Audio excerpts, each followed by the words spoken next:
Everyone, তো আমি কেবল এসে গেছি ব্যাচ থেকে এসে, যেহেতু বাঙালের জন্য স্যাসি এবং ওর 4টা নিউ কিটেনদের আলাদা করা হয়েছে, প্লাস ভুলেন আর গলুকে আলাদা করা হয়েছে। এই 5 জনের হলো হয় নাই, মানে স্যাসি আর ওর 4টা বেবির হয় নাই আল্লাহর রহমতে, আর গলু আর ভুলুর হয়েছে, এর জন্য ওদের আলাদা করে দিছি। ভুলুকে রাখতেছি আমি, আর স্যাসি থাকতেছে হলো ওর মামামের সাথে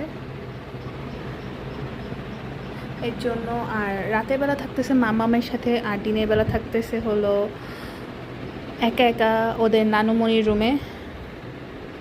স্যাসিকে না সুন্দর লাগতেছে এই সানসেট টাইমে, ও চল করতেছে। এমনিতেও আমার মেয়েটা অনেক সুন্দর, গলু আর ভুলু অত সুন্দর না, জাস্ট কিডিং, সবাই সুন্দর দেখতে।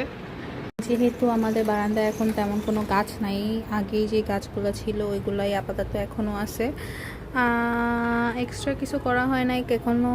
একটা কাটিং করে লাগানো হয়েছে জাস্ট জায়গাটা একটু ভরা দেখানোর জন্য, নতুন কোনো গাছ কেনা হয় নাই এখনও। আর অনেস্ট রিভিউ বলতে, এখান থেকে না ছবি তুললে খুবই ভালো আসে, লাইক স্টোরি দেওয়ার জন্য বা এই টাইপের কিছু। চলে আসছি এখানে চা নিয়ে, আমার সামনে আসে ভুলেন আম্মুকে বিস্কুট সাজতেছে।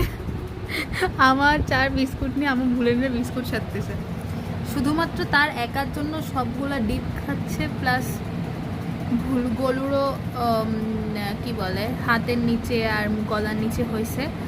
ও আর গলু এখন একসাথে থাকে বিকজ ওর আর গলুরই আর কি ফাঙ্গালটা ধরা পড়ছে, আর বাকি বাবু আর ছোটো 4টা আলাদার মতো ধরা পড়ে নাই, যার জন্য ওরা এখন আলাদা থাকে। আর আমি এখানে অ্যাজ ইউজুয়াল চলে আসছি, আমার ভিডিওতে শুধু চাই থাকে। আর এই যে আমার বাসার সামনের ভিউ, সামনে মসজিদ আছে, প্রায় বৃহস্পতিবার আর শুক্রবার এখানে ওয়াজ মাহফিল হয়, দেন তাবলিকের লোক আসে অনেক। প্রত্যেক শুক্রবার যখন এখানে ওয়াজ মাহফিল হয়, আমি এখানে বসে মাঝে শুনি, তারপর আমার আম্মু শোনে।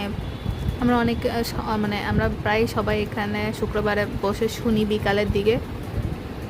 আর সানসেটের টাইমটাতে দেখতে খুবই সুন্দর লাগে।